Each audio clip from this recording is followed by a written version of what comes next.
जय गुरुदेव, जय माता जी, जय गायत्री माता, गुरुदेव माता जी और गायत्री माता जी की सूक्ष्म उपस्थिति में आगे अखंड ज्योति में लिखा है मोक्ष प्राप्ति का मार्ग। श्रीमद् भागवत गीता के 17वें अध्याय के 23वें एवं 24वें श्लोकों पर चर्चा इससे पूर्व की किस्त में की गई है।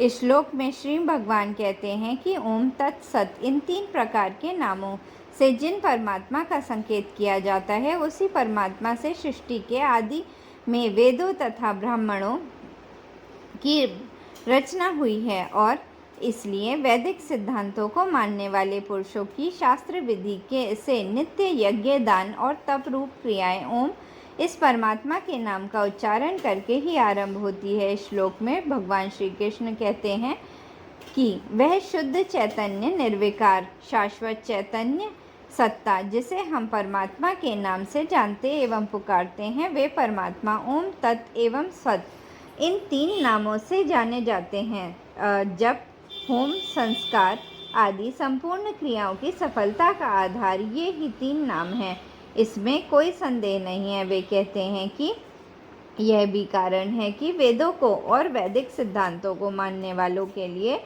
ओम का उच्चारण करके कार्य को करना मुख्य हो जाता है। ऐसा करने के पीछे कारण शब्द नहीं वरन भाव की प्रधानता है। इसके बाद भगवान कृष्ण कहते हैं कि तत् अर्थात तत् नाम से कहे जाने वाले परमात्मा का ही यह सब है। इस भाव से फल को न चाहकर नाना प्रकार की यज्ञ, तप रूप क्रियाएं तथा दान रूप क्रियाएं कल्याण की इच्छा वाले पुरुषों द्वारा की जाती हैं। अर्थात तत् नाम से कहे जाने वाले परमात्मा के लिए ही सब कुछ है। ऐसा मानकर मुक्ति चाहने वाले मनुष्य द्वारा फल की इच्छा से रहित होकर अनेकों प्रकार की यज्ञ और तप रूप क्रियाएं तथा दान रूप क्रियाएं की जाती हैं। ऐसा कहने के पीछे के कारण 2 हैं। पहला, यह संस्कार नित्य निरंतर परिवर्तनशील है एवं नाशवान है। इस नष्ट होने वाले संसार में अविनाशी सत्ता तो मात्र शुद्ध चैतन्य निर्विकार ईश्वर की है। वो परमात्मा ही एकमात्र अजर अमर अविनाशी है। तो हमारी क्रियाओं का केंद्र भी ऐसी ही शक्ति व चेतना हो सकती है एवं होनी चाहिए। दूसरा कारण ऐसा कहने के पीछे यह है कि समस्त कर्मों को ईश्वर को अर्पण कर देने से ही निरंकारिता व निष्कामता विकसित हो पाती है। इस नाशवान संसार को अनित्य मानना ही अविद्या का मूल हेतु है एवं इस संसार में आसक्त हो जाने के कारण ही हम उस सर्वशक्तिमान परमात्मा का अनुभव नहीं कर पाते जो कण कण में व्याप्त है। इसलिए भगवान श्री कृष्ण अर्जुन को यह सूत्र बताते हैं कि इस संसार में परमात्मा को अंतकरण में धारण करके समस्त कर्मों को निष्काम भाव से उन्हें अर्पण कर देने से सत्य का साक्षात्कार हो पाता है। यह सूत्र भगवान ने साधकों को इंगित करके कहा है।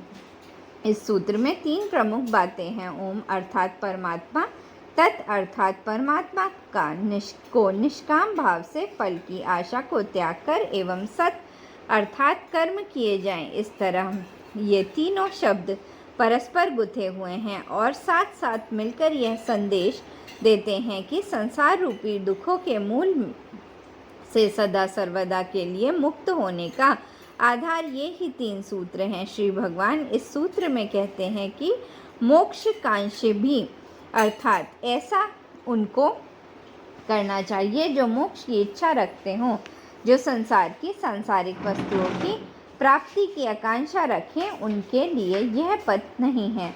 तत् का अर्थ ही मैं भाव को त्याग देने से है। तत् का अर्थ ही उस परमात्मा के प्रति अपना सर्वस्व अर्पित कर देने से है।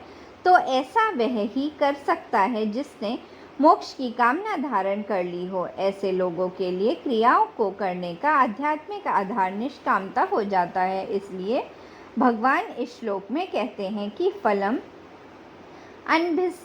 अनभिसंध्याय अर्थात फल की आसक्ति न रखते हुए ये सारी क्रियाएं संपन्न की जाएं। जो ऐसा कर पाने में सफल हो पाते हैं वे ही ईश्वर प्राप्ति के अधिकारी बन पाते हैं। भगवान कृष्ण के द्वारा अर्जुन को दिया गया यह संकेत हर उस साधक के लिए दिशा निर्देश है जो मोक्ष प्राप्ति के मार्ग का पथिक है।